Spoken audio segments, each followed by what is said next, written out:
These are the greatest conquerors in human history, ranked solely by the amount of land they brought under their control while in power.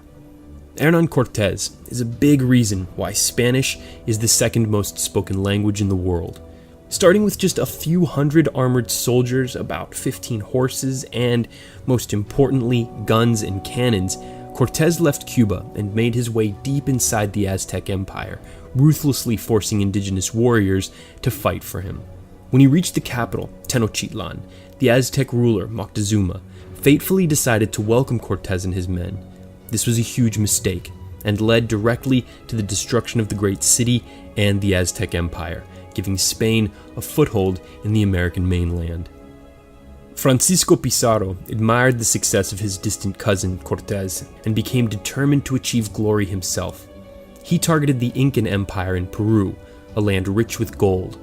Pizarro and his force of 170 gun-wielding, horse-riding men began in Panama and made their way south through foreign territory until they were confronted by the Inca Emperor Atahualpa and his 80,000-man army.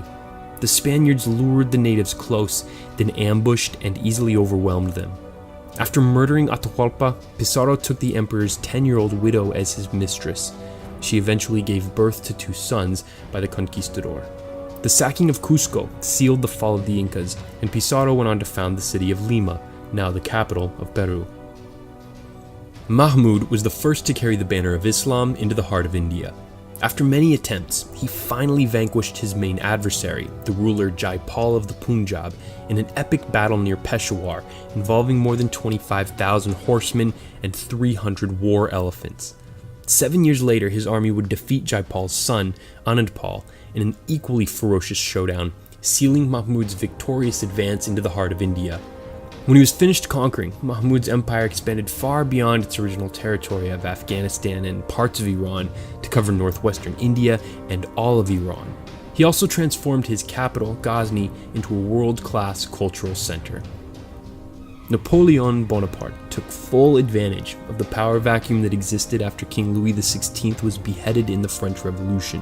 One of the most ambitious conquerors in history, Napoleon vastly expanded the French Empire to its peak size, covering Italy, Germany, Spain, the Netherlands, and even Poland. This spread the democratic ideals that had taken root in France during the Revolution. However, Napoleon wasn't satisfied with just a thriving empire, he wanted complete control, and so when Russia defied his economic blockade of the British, he foolishly led more than 680,000 troops to Moscow. But Russian tactics and severe weather killed more than half his men, and another 200,000 were captured or deserted. This catastrophic defeat directly led to the downfall of Napoleon's empire. Another man whose thirst for power could not be quenched was Adolf Hitler and his fanatical Nazi party that controlled Germany after the country's devastating defeat in World War I. Hitler used powerful, emotional speeches to reach millions through the radio, which had just become widely used.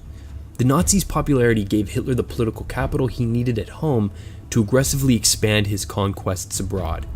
In the first 4 years of the Second World War, Germany seized control of most of the European continent and initiated the horrific Holocaust of millions of innocent Jews. Thankfully, Hitler's forces were stretched too thin, and in 1945 he took his own life as the Western Front was overrun by the Allies and the Soviet Red Army was within 2 blocks of his bunker in Berlin. Attila was the first leader of an army of archers on horseback to achieve great success as a conqueror, though little first-hand accounts remain of his personality, except that he was a shrewd negotiator and a ruthless warrior. Attila killed his older brother, Bleda, whom he was supposed to share the empire with, in order to rule it on his own. He eventually controlled lands from the Caspian Sea in the east all the way to the North Sea and the northern borders of the Roman Empire in the west. Unintimidated, Attila invaded the Roman Empire numerous times and forced the Romans to make peace treaty payments worth hundreds of pounds of gold a year. Although he tried several times to invade the fortified city of Constantinople, he was never able to take it. In 559 BC, Cyrus II of Persia founded the Achaemenid Empire, the largest the world had ever seen. He began by bringing all the civilized states of the ancient Near East under his control, and over the course of his 30-year rule, Cyrus eventually conquered all lands from the Mediterranean Sea in the west to the Indus River in the east, earning him the title King of the Four Corners of the World. After his conquest of Babylon, Cyrus created a clay cylinder that scholars say is the first known attempt at laying down the principles for running a diverse society of different nationalities and faiths. Cyrus's achievements in human rights, politics, and military strategy made him one of the most influential figures in ancient history. Timur built most of his empire in the lands that were still reeling from the conquests of Genghis Khan 100 years earlier. Like Khan, Timur was ruthless. Estimates are that his military campaigns caused the deaths of 17 million people. That's a staggering 5% of the world population at the time. After defeating the Mamluks, the emerging Ottoman Empire, and the declining Sultanate of Delhi, Timur emerged as the most powerful ruler in the Muslim world. He's considered the last of the great nomadic conquerors of the Eurasian steppe, before gunpowder brought the rise of more structured and lasting empires.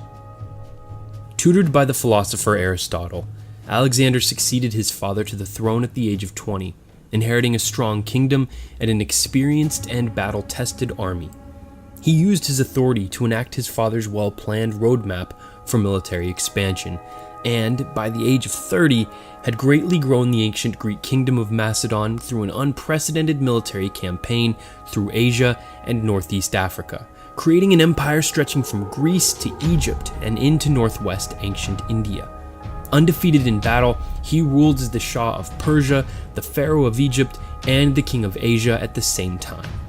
Alexander the Great was either killed by poison or typhoid at the age of 32 in Babylon, the city he planned to make the capital of his new vast kingdom.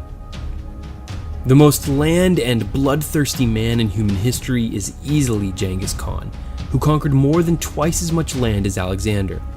Called Temujin when he was born, he founded the Mongol Empire by unifying the nomadic tribes of Northeast Asia.